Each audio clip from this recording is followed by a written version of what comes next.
Assalamualaikum warahmatullahi wabarakatuh. Teman-teman yang dirahmati Allah Subhanahu wa taala, kota Mekah menyimpan cerita yang agung. Disinilah jejak Nabi Ibrahim dan keluarganya. Karena doanya, kota yang dulunya lembah, gersang dan tak berpenghuni ini berubah menjadi kota yang penuh dengan rahmat dan berkah. Namun, kota ini pernah ditinggalkan oleh Nabi Muhammad SAW karena kaum kafir Quraisy ingin membunuhnya. Kali ini saya akan menceritakan kisah keperjalanan hijrah Nabi Muhammad. Setelah mendapat perintah hijrah, Nabi mulai perintahkan para sahabatnya untuk berhijrah secara sembunyi-sembunyi menuju Madinah. Kejadian itu terjadi pada tahun 620 Hijriah, pada tahun ke-13 kenabian. Hanya Umar bin Khattab satu-satunya sahabat yang berhijrah secara terang-terangan. Para pemuka Quraisy berkumpul di Darun Nadwa untuk membahas strategi menghalangi Rasulullah agar gagal meninggalkan Mekah. Akhirnya diputuskan sebuah keputusan bulat untuk membunuh Nabi. Nabi SAW menyuruh Ali bin Thalib menggantikan posisi tempat tidurnya. Pagi dini hari, para kaum Quraisy dengan pedang terunus telah mengapung sekeliling rumah Nabi. Turunlah Jibril membawakan wahyu. Waja'alna min baini aydihim saddan wa min khalfihim sadda fa'aghshaynahum fahum la yubsirun. Dan kami adakan dinding di hadapan mereka, dan di belakang mereka dinding pula. Dan kami tutup penglihatan mereka, dan sekali-kali mereka tidaklah dapat melihat. Quran Surat Yasin ayat 9. Nabi Muhammad membaca wahyu itu sembari meniupkan ke arah luar rumah. Dengan izin Allah, kaum kafir itu dibuat tertidur pulas. Nabi melangkah meninggalkan rumah beliau dengan tenang. Kaum Quraisy tidak menemukan Nabi kecuali hanya Sayyidina Ali yang sedang berbaring di kasur menggantikan Nabi. Misi membunuh Nabi SAW akhirnya gagal. Sejak siang hari itu, hari Senin, Nabi mulai hijrah meninggalkan kota Makkah. Abu Bakar telah menyiapkan 2 ekor unta menuju Yatsrib yang akan ditempuh sekitar 480 km. Nabi memutuskan memutar haluan, mengambil jalur berlainan ke arah selatan menuju Yaman. Sedangkan untuk menuju ke Madinah seharusnya ke arah utara dengan cara bersembunyi dahulu di Gua Sur beberapa hari.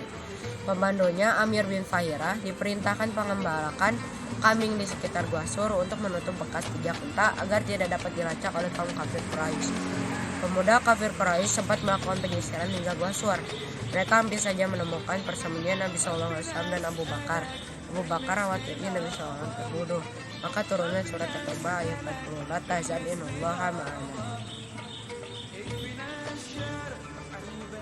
Janganlah takut dan sedih, sesungguhnya Allah bersama kita. Nabi SAW ucapkan untuk memenangkan hati Abu Bakar bin Siddiq. Allah memerintahkan sepasang burung merpati bersarang di mulut gua, serta sarang laba-laba yang menandakan bahwa gua tersebut sudah lama belum pernah dimasuki orang pun. Sehingga kafir Quraisy yang dipimpin Umayyah bin Khalaf batal memasuki gua.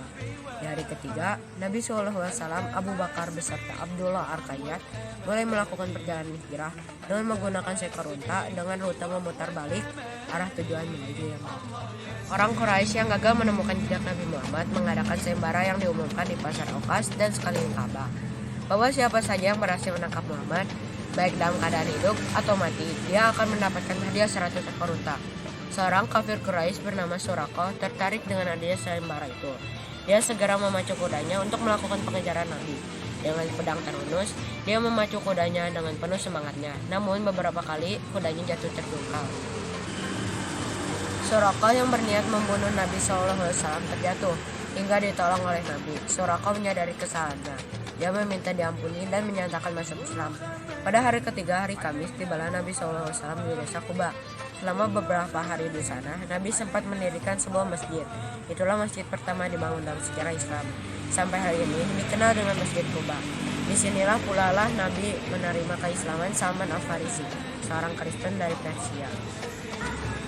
Selama 4 hari di Quba, Nabi dan para sahabat melanjutkan perjalanan memasuki kota Madinah.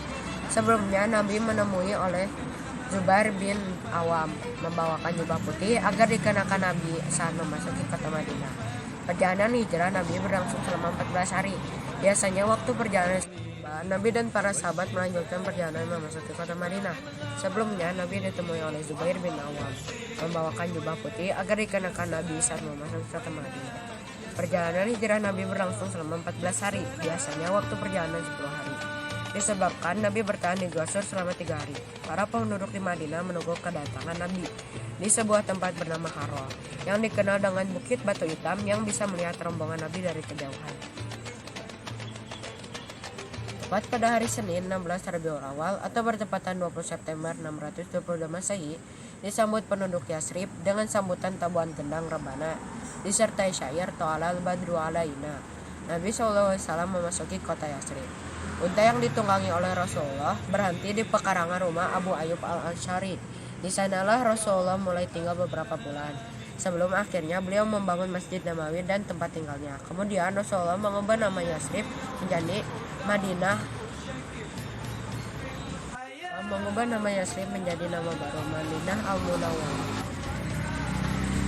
yang artinya kota baru yang bersinar. Kemudian Khalifah Umar bin Khattab menjadikan peristiwa hijrah pada tahun 622 Hijriah atau bertepatan 20 September 625 Masehi sebagai awal tahun baru Islam 1 Hijriah dan penanggalan umat Islam hingga hari ini. Demikian kisah perjalanan dakwah Rasulullah sehingga Islam pun tersebar ke seluruh penjuru dunia hingga hari ini. Akhirul kalam, subhanakallahumma wa bihamdika asyhadu an la ilaha illa anta astaghfiruka wa atubu ilaik. Assalamualaikum warahmatullahi wabarakatuh.